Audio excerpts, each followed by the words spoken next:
જય શ્રી કૃષ્ણ મિત્રો. એવું કહેવાય છે કે ઇફેક્ટિવ કમ્યુનિકેશનમાં નોન વર્બલ કમ્યુનિકેશનનો ભાગ 75% જેટલો અને માત્ર 25% જેટલો ભાગ જ વર્બલ કમ્યુનિકેશનનો છે.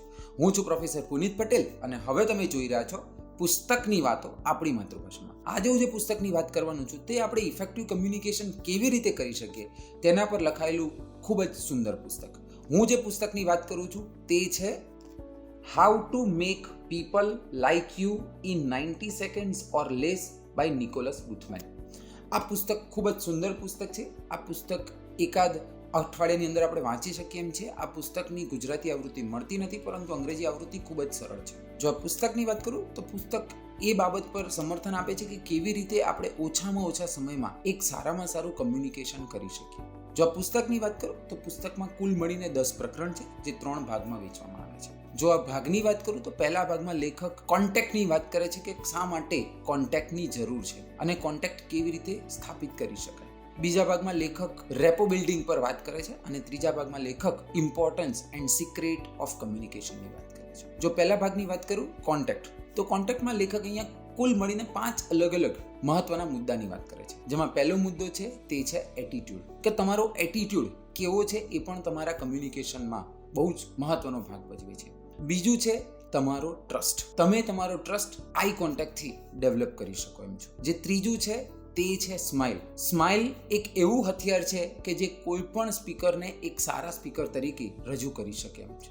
જે ચોથો મહત્વનો મુદ્દો છે તે છે બોડી લેંગ્વેજ, કે તમારી બોડી લેંગ્વેજ તે હંમેશા તમારા શબ્દો સાથે મેળ ખાતી હોવી જોઈએ. અને પાંચમું છે તે છે find the common things in your audience, કે તમારા ઓડિયન્સમાં કઈ કઈ વસ્તુઓ કોમન છે તમારે એ શોધી લેવું જોઈએ. જે બીજો ભાગ છે કે રેપો બિલ્ડિંગ, તો રેપો બિલ્ડિંગમાં લેખક અહીંયા 4 અલગ અલગ મુદ્દા દ્વારા રેપો બિલ્ડિંગનું મહત્વ અને તે કેવી રીતે કરી શકાય તે સમજાવે છે.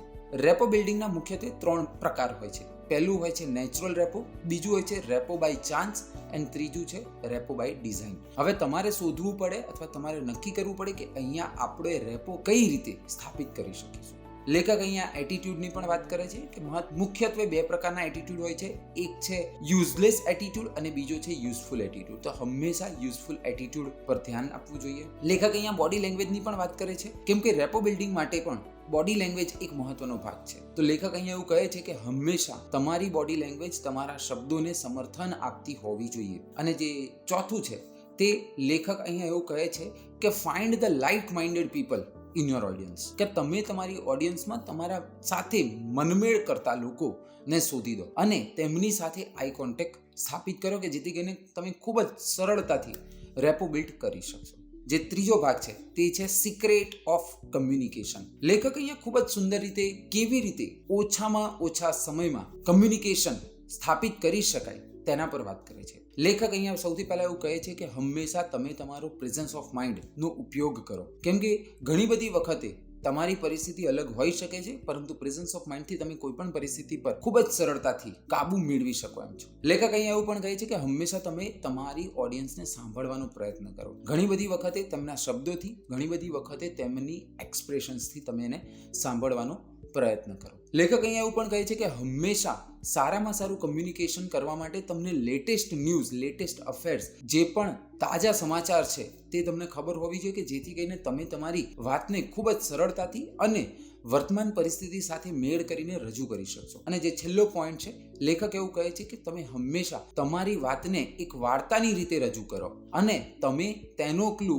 તમારા ઓડિયન્સની આંખમાંથી મેળવી શકો છો કે તેઓ ખરેખર તમારી વાતમાં ઇન્ટરેસ્ટ રાખે છે, રસ દાખવે છે કે નથી દાખવતા. આવી ખૂબ જ સુંદર સુંદર વાત લેખકે તેમના પુસ્તક how to make people like you in 90 seconds or લેસમાં કરેલી છે. એટલે હું મારું અંગત મંતવ્ય આપું તો તમારે આ પુસ્તક વાંચવું જોઈએ અને વસાવવું જોઈએ. અને હું આશા રાખું છું કે તમને આ પુસ્તકની વાતો આપણી માતૃભાષાના વિડીયો માહિતીસભર અને રસપ્રદ લાગ્યા હશે. હું એવું ઈચ્છું કે તમે આ પુસ્તકની વાતો આપણી માતૃભાષાના વિડીયોને દેશ અને દુનિયાના ખૂણે ખૂણે વસતા ગૌરવવંતા ગુજરાતી સાથે શેર કરો, કે જેથી કરીને તેમને પણ આવા પુસ્તકની વાત આપણી માતૃભાષામાં મળી રહે. જો તમે ઈચ્છો છો કે કોઈ પુસ્તકની વાત હું આપણી માતૃભાષામાં કરું તો તમે મને એ પુસ્તકનું નામ કમેન્ટ સેક્શનમાં જણાવો, કે જેથી કરીને હું એ પુસ્તકની વાત પણ આપણી માતૃભાષામાં કરીશ. અને અંતમાં હું કહું છું તેમ સમય અને પૈસાનું પુસ્તકમાં કરેલું રોકાણ તે હંમેશા સર્વશ્રેષ્ઠ વળતર આપે છે. હવે દર સોમવારે મારા સોશિયલ મીડિયા હેન્ડલ્સ ઉપર વધુ એક પુસ્તકની વાત આપણી માતૃભાષામાં.